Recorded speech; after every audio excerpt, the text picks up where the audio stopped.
Students, आज का हमारा टॉपिक है रेडॉक्स स्टेबिलिटी इन वाटर या जल में ऑक्सीकरण अपचयन स्थायित्व। तो ऑक्सीकरण अपचयन विभव की सहायता से जल में जो उपस्थित आयन हैं उनकी स्थायी ऑक्सीकरण अवस्था का निर्धारण किया जा सकता है। तो जल में उपस्थित आयन का स्थायित्व उसकी जल से क्रिया करने या नहीं करने पर निर्भर करता है। यानी कि अगर अपन जल में रेडॉक्स स्टेबिलिटी देखते हैं तो उसकी जो रेडॉक्स स्टेबिलिटी होती है वह उसके ऑक्सीकरण व अपचयन विभव की सहायता से देखी जा सकती है। और जल में जो उपस्थित आयन होते हैं जैसे H+ आयन, OH- आयन, उन आयनों का जो स्टेबिलिटी होती है वह उसकी जल से क्रिया करने या नहीं करने पर निर्भर करता है। तो जल का जो रेडॉक्स स्टेबिलिटी है वह 3 प्रकार से अपन देखते हैं। फर्स्ट अपन लेते हैं कि जल का अपचयन तथा ऑक्सीडेशन। तो जब जल का अपचयन एवं ऑक्सीकरण 2 अलग अलग हाफ सेल रिएक्शंस होती है और जल के ऑक्सीकरण से ऑक्सीजन तथा अपचयन से हाइड्रोजन प्राप्त होता है। यानी कि जब वाटर मॉलिक्यूल का अपन ऑक्सीकरण करवाते हैं तो उससे ऑक्सीजन तथा जब उसका रिडक्शन करवाते हैं तो उससे हाइड्रोजन प्राप्त होता है। फर्स्ट अपन लेते हैं कि जल के अपचयन के लिए या फॉर वाटर रिडक्शन।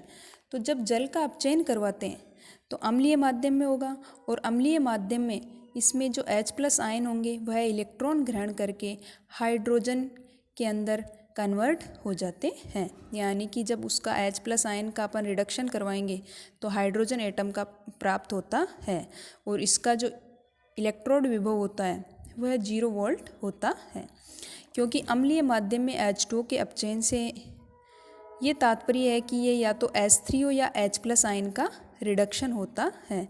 जब अपन नैनर्ड्स इक्वेशन लेते हैं या नर्ड्स इक्वेशन लेते हैं तो जब इसमें इसकी वैल्यू रखते हैं या अम्लीय माध्यम में जो इक्वेशन है उसका मान रखा जाएगा तो नर्ड्स इक्वेशन से ज्ञात करने पर अपने को जो इलेक्ट्रोड पोटेंशियल प्राप्त होता है वह 0.059 pH के बराबर प्राप्त होता है। pH अपना वैल्यू यानी कि हाइड्रोजन आयन के लिए है। तो हाइड्रोजन आयन के लिए अगर अपन इसको 0 माने pH मान को, तो जब pH वैल्यू 0 लेते हैं अपन तो इसके लिए जो E वैल्यू होती है इलेक्ट्रोड पोटेंशियल जो आता है वह 0 वोल्ट के बराबर प्राप्त होता है। यानी जब जल का अपचयन करवाते हैं तो उसमें हमने को हाइड्रोजन प्राप्त होता है और हाइड्रोजन प्राप्त होने के साथ साथ इसका जब नर्ड्स इक्वेशन के आधार पर अपन देखते हैं तो इसके लिए जो इलेक्ट्रोड विभव का मान प्राप्त होता है वह 0 वोल्ट प्राप्त होता है। लेकिन जब अपन इसी अभिक्रिया को या जल का अपन ऑक्सीडेशन करवाते हैं तो जल का ऑक्सीडेशन करवाने पर ऑक्सीजन मॉलिक्यूल प्राप्त होता है और ऑक्सीजन मॉलिक्यूल प्राप्त होता है तो इसमें क्या होता है कि इसी वैल्यू को अगर अपन नर्ड्स इक्वेशन में रखते हैं तो इसके लिए जो E का मान होता है वह अपने को 1.30 वोल्ट के लगभग प्राप्त होता है। तो इन दोनों से यानी कि जल के ऑक्सीकरण और अपचयन विभव का मान है वह pH पर निर्भर करता है। अगर जल की pH ज्ञात होती है तो उसके ऑक्सीकरण अपचयन विभव का मान भी ज्ञात किया जा सकता है। क्योंकि जल में उपस्थित आयन के द्वारा जल का ऑक्सीकरण होगा या अपचयन अथवा वह आयन अक्रिय रहेगा।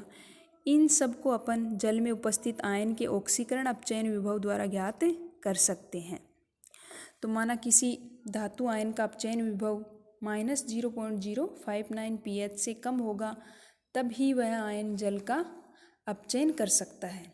यानी कि अगर कोई धातु आयन है अगर उसका अपचयन विभव का जो मान होता है वह -0.059 pH से कम होता है तब तो वह आयन जल का अपचयन करता है। और अगर उसका आयन का अपचयन विभव 1.30 - 0.059 pH से अधिक होता है तो वह आयन जल का ऑक्सीकरण करता है। तो यानी इन दोनों के मान से यानी कि जल के अपचयन और ऑक्सीडेशन के जो मान आते हैं या अपचयन विभव के जो मान प्राप्त होते हैं इनके मानों से अपन ये डिसाइड कर सकते हैं कि जल का ऑक्सीकरण होगा या जल का अपचयन। नेक्स्ट है इसकी मेथड की विषम अनुपात की अभिक्रिया के द्वारा या डिस्प्रोपोर्शनेशन रिएक्शंस के द्वारा। यानी वे आयन जिनका विलयन में ऑक्सीकरण तथा अपचयन दोनों होता है, उनको अपन असमानुपातन या विषम अनुपात कहते हैं। फॉर एग्जाम्पल जैसे मैग्नीज ऑक्स या टेट्रा ऑक्सो मैग्नीज को अपन लेते हैं, तो ये एक जल में अस्थायी होता है क्योंकि यह विषम अनुपातन के द्वारा अभिक्रिया देता है। और थर्ड तरीका है कि ऑक्सीकरण अवस्था का स्थायित्व या स्टेबलाइजेशन ऑफ ऑक्सीडेशन स्टेट। इसके द्वारा ऑक्सीकरण अवस्था के स्थायित्व के द्वारा अपन किसी आयन के जटिल यौगिक निर्माण के साम्य नियतांक के द्वारा अपन उस आयन का स्थायी ऑक्सीकरण अवस्था निर्धारित कर सकते हैं।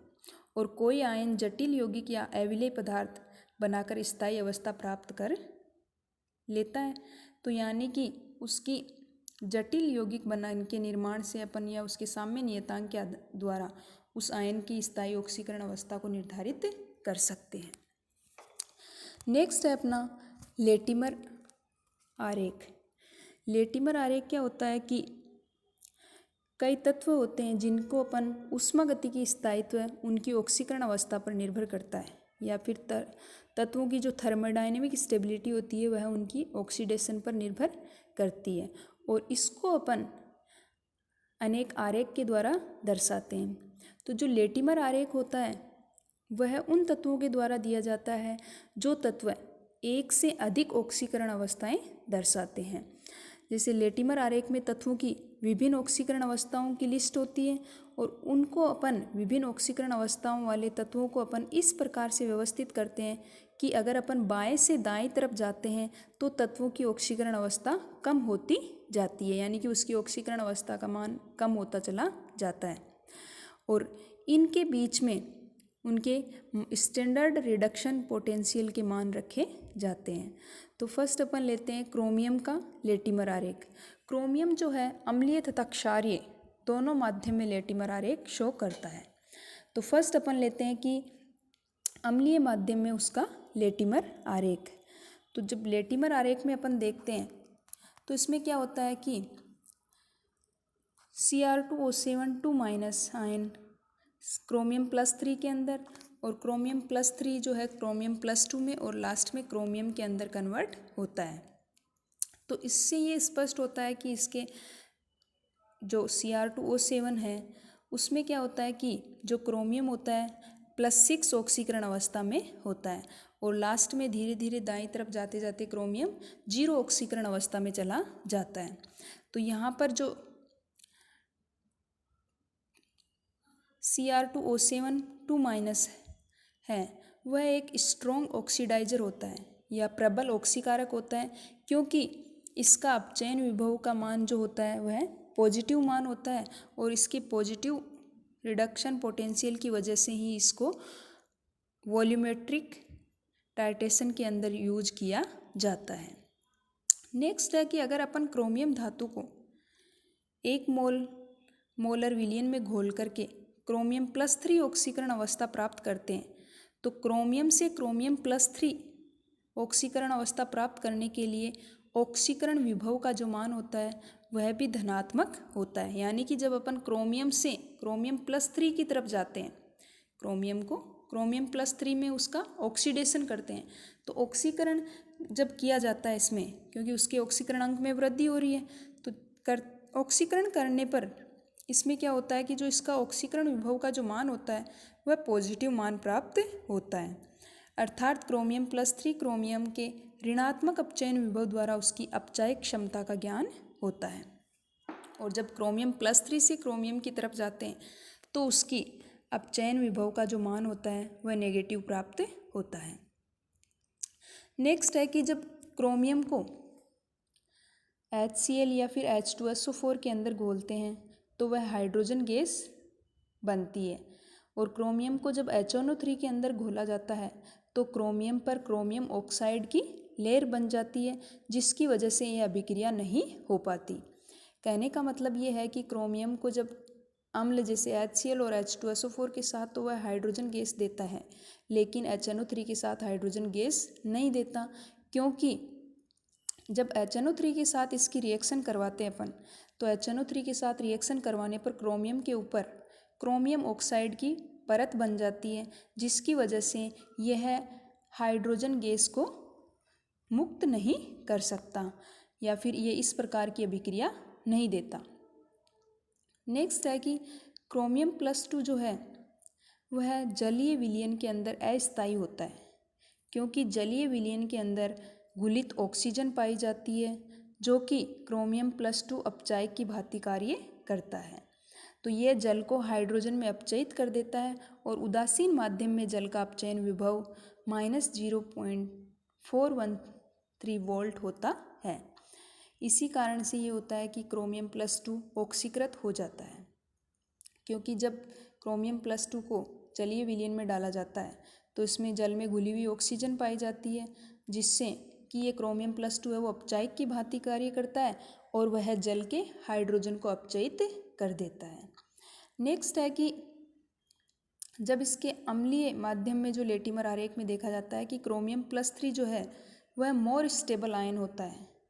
इस क्रोमियम के जो अम्लीय माध्यम का जो लेटिमर आरेख है उसमें क्रोमियम +3 ऑक्सीकरण अवस्था में सबसे ज़्यादा स्टेबल होता है, क्योंकि +3 ऑक्सीकरण अवस्था में जब ये होता है तो यह धनात्मक और ऋणात्मक अपचयन विभव के बीच में स्थित होता है। यानी कि क्रोमियम +3 में है तो उसके एक तरफ तो हो जाएगा माइनस और एक तरफ है प्लस, यानी कि उसके दोनों तरफ जो अपचयन विभव के मान होते हैं वो अपोजिट साइन के होते हैं। नेक्स्ट है लेटिमर आरेख का क्रोमियम का क्षारीय माध्यम में। और जब क्षारीय माध्यम में क्रोमियम का लेटिमर आरेख बनाते हैं तो इसमें क्या होता है कि CrO4 2- क्रोमियम ट्राई हाइड्रोक्साइड और क्रोमियम डाई हाइड्रोक्साइड और लास्ट में क्रोमियम के अंदर कन्वर्ट होता है। इसमें भी अपन लेफ्ट से राइट की तरफ जाते हैं तो धीरे धीरे इसके ऑक्सीकरण अंक में कमी आती है, यानी कि क्रोमियम टेट्रा ऑक्साइड के अंदर क्रोमियम +6 ऑक्सीडेशन अवस्था में होता है और क्रोमियम ट्राई हाइड्रोक्साइड में +3 के अंदर और क्रोमियम डाई हाइड्रोक्साइड के अंदर +2 ऑक्सीकरण अवस्था और लास्ट में क्रोमियम के अंदर यानी 0 ऑक्सीडेशन स्टेट में रहता है। तो जो क्षारीय माध्यम में इसका लेटिमर आरेख है इसमें क्या होता है कि यह जो क्रोमियम टेट्रा या टेट्राऑक्सोक्रोमेट आयन जो है वह क्षारीय माध्यम में +6 ऑक्सीकरण अवस्था देता है या फिर क्रोमियम +6 आयन का निर्माण करता है। नेक्स्ट है टेट्राऑक्सोक्रोमेट में क्रोमियम का केवल एक ही परमाणु पाया जाता है और टेट्राऑक्सोक्रोमेट जो होता है क्षारीय माध्यम में मोर स्टेबल होता है या अत्यधिक ज़्यादा स्थायी होता है और क्रोमियम क्षारीय माध्यम में ऑक्सीकारक गुण प्रदर्शित नहीं करता। अगला है कि क्षारीय माध्यम में क्रोमियम सिर्फ +6 ऑक्सीकरण अवस्था में विलयन में पाया जाता है और केवल ठोस जो क्रोमियम के ठोस हाइड्रोक्साइड होते हैं वह +2 और +3 ऑक्सीकरण अवस्था में भी प्राप्त होते हैं। और अगर अपन विलयन अवस्था में देखें इसकी तो विलयन अवस्था में केवल क्रोमियम क्षारीय माध्यम में +6 ऑक्सीकरण अवस्था ही देता है और अगर ठोस अवस्था में देखें तो ये +2 और +3 ऑक्सीकरण अवस्था भी देता है। नेक्स्ट है कि क्रोमियम की जो +2 और +3 ऑक्सीकरण अवस्था होती है वह +6 ऑक्सीकरण अवस्था में आसानी से ऑक्सीकृत हो जाती है। तो इस प्रकार से अपन देखते हैं कि लेटिमर आरेख जो है वो एक से अधिक ऑक्सीकरण अवस्था दर्शाने वाले तत्वों ही देते हैं। अगला है कि क्लोरीन का लेटिमर डायग्राम। अब क्लोरीन के जब लेटिमर डायग्राम को अपन देखते हैं वही अम्लीय माध्यम में और क्षारीय माध्यम में। अम्लीय माध्यम में अपन देखेंगे तो भी उसमें क्या होगा कि जब अपन लेफ्ट से राइट की तरफ जाएंगे तो उसके ऑक्सीडेशन अंक में कमी आती है और जब अपन क्षारीय माध्यम में देखते हैं तो क्षारीय माध्यम में भी जब अपन लेफ्ट से राइट की तरफ जाते हैं तो उसके ऑक्सीडेशन अंक में कमी आती है। तो इन दोनों ही यानी अम्लीय और क्षारीय माध्यम में जो क्लोरीन का लेटिमर आरेख है जब इनकी आरेख को देखते हैं तो इससे यह स्पष्ट होता है कि जो Cl2 से Cl यानी कि क्लोरीन से Cl- आयन जो बन रहा है उनका जो विभव का मान होता है वह अम्लीय और क्षारीय दोनों ही माध्यम में एक समान रहता है, यानी कि एक ही विभव होता है। तो इसका जो रीजन कारण ये है कि इस अभिक्रिया के अंदर किसी प्रकार का कोई H+ और OH- आयन प्रयुक्त नहीं होते। इसी कारण से क्या होता है कि जो Cl- क्लोराइड आयन जो होते हैं वो Cl2 के अंदर आसानी से कन्वर्ट हो जाते हैं। और नेक्स्ट है कि जो प्रत्येक जो तत्व होता है अगर वह एक से अधिक ऑक्सीकरण अवस्था प्रदर्शित करता है तो वह लेटिमर आरेख देता है।